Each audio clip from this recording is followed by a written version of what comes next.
Welcome in to one of the most special nights I and many of you at home and wherever you are in the world have seen here at TD Garden.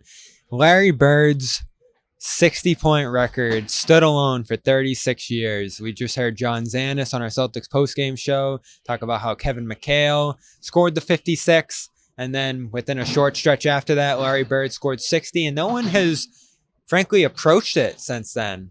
Jayson Tatum scored 60 points in this game, and it wasn't an empty 60 points. The final two gave the Celtics a 3-point lead in overtime after they trailed by as many as 32 in the first half tonight. And the Celtics overcame it, win 143-140 in overtime, saved themselves from falling into the play-in tournament with 8 games remaining in this NBA season. When you start to rattle off all the significance of every single point within the flow of this game, as well as this game in the bigger picture of the Celtics season, where they've had great comeback attempts and haven't been able to pull them off, this one is going to stand alone as one of the greatest performances in Celtics history. Now, you can talk about Isaiah Thomas's 53 points in the playoffs, numerous playoff performances throughout Celtics history. Ray Allen's come to mind. It was just an anniversary today of one of Ray Allen's great performances in the first round against the Chicago Bulls in 2009.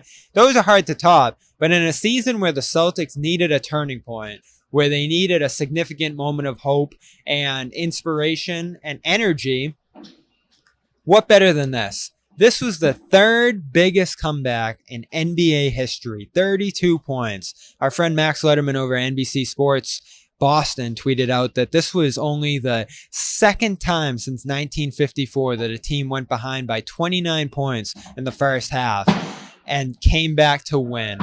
2 times since 1954. That's the level of history we saw tonight. And it was an honor. It was humbling.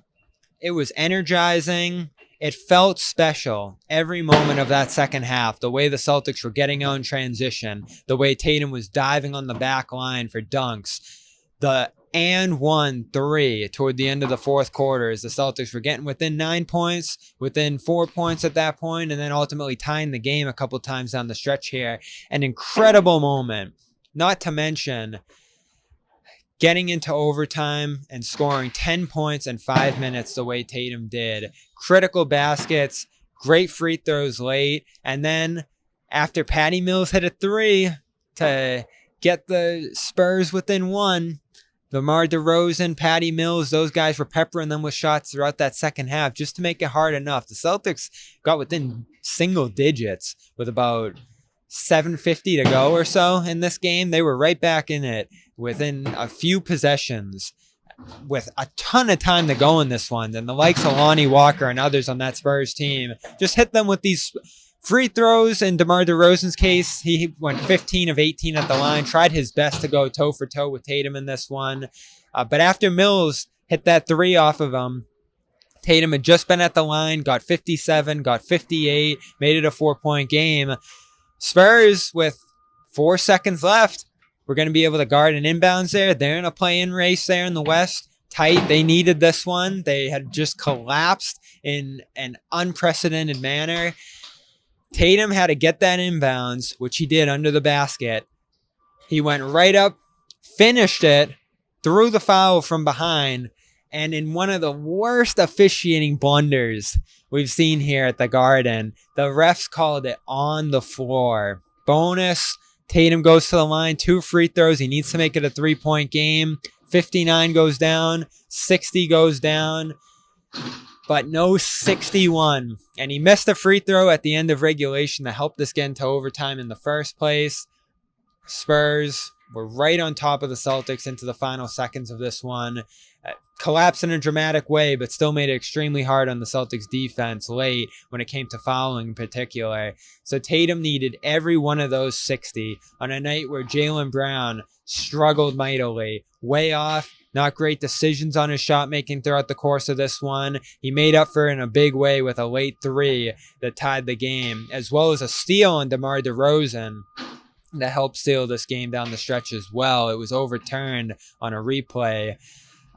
Another big moment, Aaron Nesmith. Not only his putback to start overtime on Brown's miss, but at the end of the fourth quarter, winning a jump ball, getting down the floor after winning that jump ball.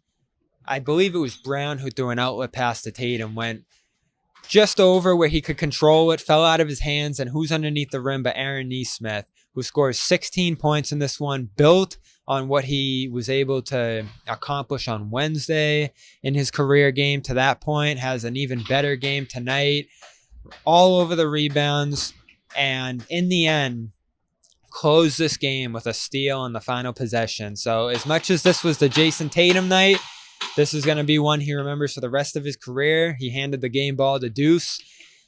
The 60-point game ball, which is still so hard to imagine here. Aaron Nesmith put himself on the map here in this game, was every bit as important with Jayson Tatum, saving possessions, getting stops, playing with incredible energy, pace, and determination in that second half, and shot making.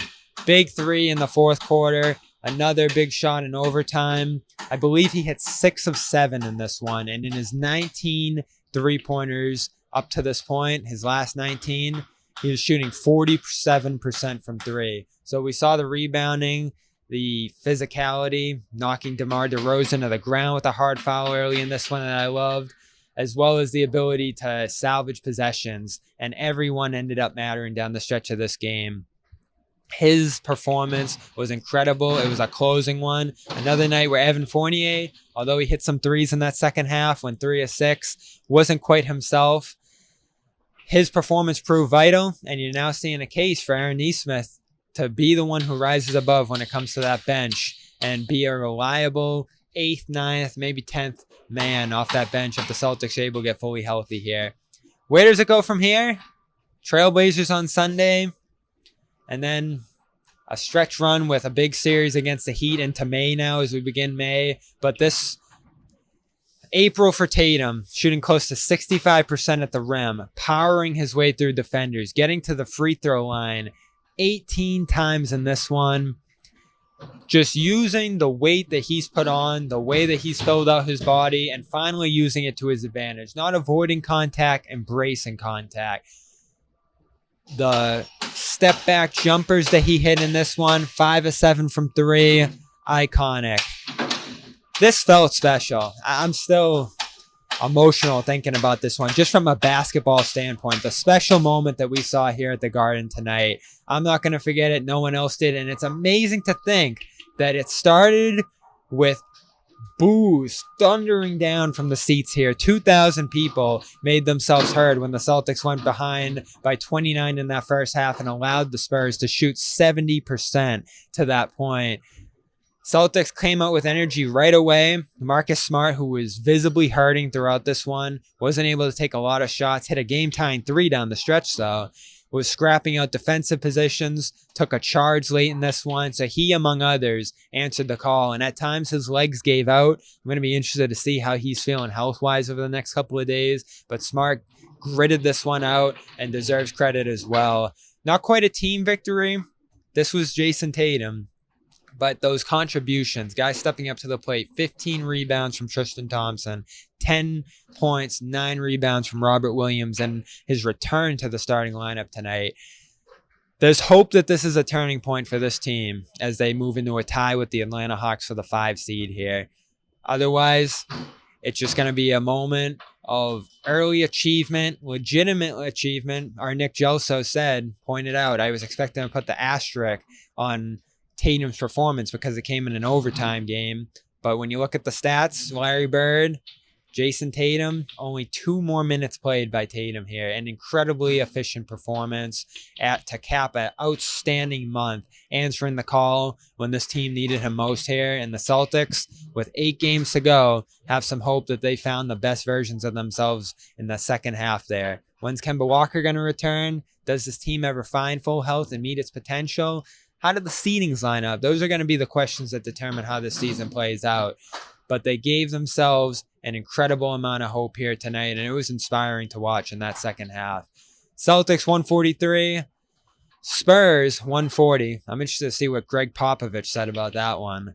You can find his presser, all the Celtics reaction to this on our YouTube channel, as well as Celtics All Access, our post-game reaction to this. A. Sherrod called it a top 5 performance that he's ever seen from an individual in this one here, as well as our array of podcasts throughout the week and into next week. We'll be back live on Sunday here from TD Garden for Celtics Trailblazers, 7:30. So join us for Celtics postgame, rewatch tonight's postgame, and of course, tune in on Locker Room 1 hour after every game when we join you and to answer your questions, hear your takes. And this was a dreadful week for a lot of people coming through, and just agony after that Thunder loss. It's the opposite feeling here tonight. But is that the way it's going to go? Highest of highs, lowest of lows. That's the way it's gone so far this year. Maybe that's who these Celtics are. They're able to give us both ends of that spectrum here this year. But at some point, it's got to choose one way or the other in the postseason here, and we'll continue to follow that here on CLNS Media. I'm Bobby Manning.